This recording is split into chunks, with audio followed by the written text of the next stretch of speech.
Good evening. Welcome to Passions Influencer Africa, brothers and sisters. Today in the evening, we have decided to touch on a new topic. A friend of mine requested me to touch on a new topic, and this topic is about self-confidence. We'll be talking a lot, we'll be interacting a lot, and the act of building self-confidence is something that we cannot ignore. So I thought it necessary to go do my research on it, look at the TED presentations on self-confidence, look at other discussions and books on self-confidence, and come and share with you what I've learned, one or two things. I'm so happy you've given me this opportunity, listening to me. I know it's a rare time of yours. Time is valuable. You would have been pursuing something else. But because you have dedicated to this time to listen, or to sit down and listen to one or two, I also appreciate that I went through books, spent my time to research on the topic, because that is what we agreed as a party. I do research, I do the discussions, and I lead the discussions, and we share. And we believe by this stage, the four friends, thank you very much, the four friends who called me and told me that they have formed groups, discussion groups. Thanks Daktari, thanks other friends who have formed groups, so that whatever we discuss here, they discuss it in those forums. We are concerned and we are determined, and that the spirit continues. The act of self-transformation should be converted to schools, should be converted into groups, should be discussed at church groups, because we believe this is the right way to conduct, to have meaningful development. Not meaningful development by Africa begging, but meaningful development by people turning themselves into a notch higher. Let's all say a notch higher. Let's also say, let us be at our best. The spirit of these discussions is to enable us to be at our best, to enable us to give the best of ourselves. And that we can only do when we are capacitated. And how do we capacitate ourselves? By such discussions.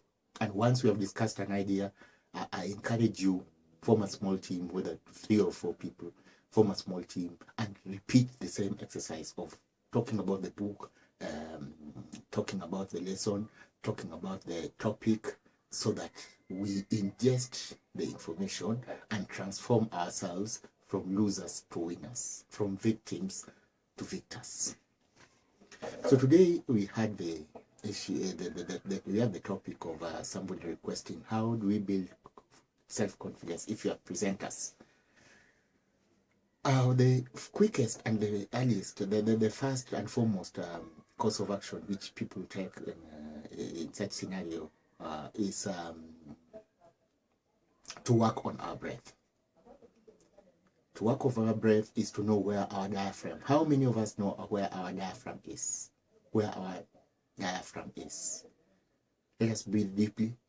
Let us feel the diaphragm where it is. Put your hand just across your chest.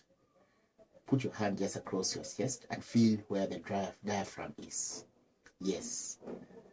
At the diaphragm, the intersection point of the last rib before the stomach, you will feel the diaphragm.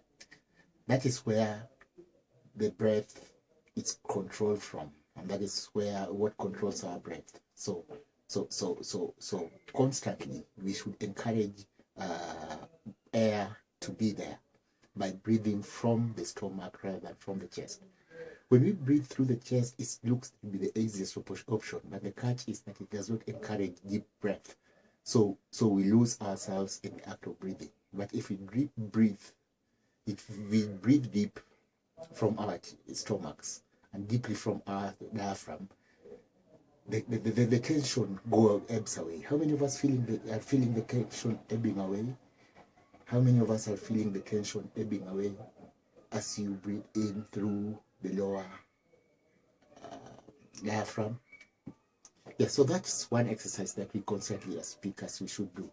The second exercise that we'll do as speakers is to know where our voice is. How many of us know where the voice comes from? It comes from somewhere here. Hold it here. Hold it there and feel the voice box, and feel your voice coming from there. So the voice should come from there, and that improves the quality of our presentations, whether it's in YouTube or whether it's in public speaking or whether it's in forums, whether it's in halls. As long as we get it right on where the voice should come from. Earlier, or when we were younger age, you remember we used to practice singing in order to get it right. You can do it by practicing singing, but one way of doing it and easier in adult life is just to touch the chord of your voice and feel where it is, because that is going to make a major meaning or major change between how the voice comes out, as it should not be a squeaking little voice, but a positive voice conveying the message. Finally, on the self-confidence, we learn to handle one of the causes of lack of self-confidence, which is called negative self-talk. Negative self-talk arises from statements that we build up on our minds, and as we speak or as we do presentation, they also keep on talking. They always call it what? The list goes in our minds. So as we speak, they also keep on repeating what you're saying, but in a negative way. Either saying, yes, yeah, that's the fear point. Yes, yeah. So that we get control of by just ignoring them and keeping ourselves busy with the positive. Remember, if you're busy doing something constructive, then empty talk or something negative does not come in. And an empty mind is a devil's workshop. We have heard of that before, severally in books and even in discussions. Yeah, so the big challenge is you should avoid to keep your mind empty as when you're doing presentation. Be in control of it, be in control of the presentation, be in charge, be at your best, and that comes automatically. Another, also to break the barrier, is have nice communication stories that you can convey. That really calls upon us again to do a lot of research, do a lot of reading, so that the anecdotes that we are conveying to the audience becomes anecdotes which are real and interesting to hear and informative. Finally, and last but not least, the self-confidence is worked on by removing negative people around you. The final touch they were saying is that how many people around you are wet blankets, you count on that and you work on it and you remove them. Because if you get it right, once you gotten that right, you will have positive people around you or nobody. And believe you me, you are better off with nobody around you than with negative people around you. You are better off with no energy around you, so that it's only your energy which is filling the ether where you are standing or you are presenting or you are working on your case, rather than when you are surrounded with other people who are also emitting energy, but those energies they are emitting are not useful to you. So again, with that, let's agree that was the summary of what we can present today.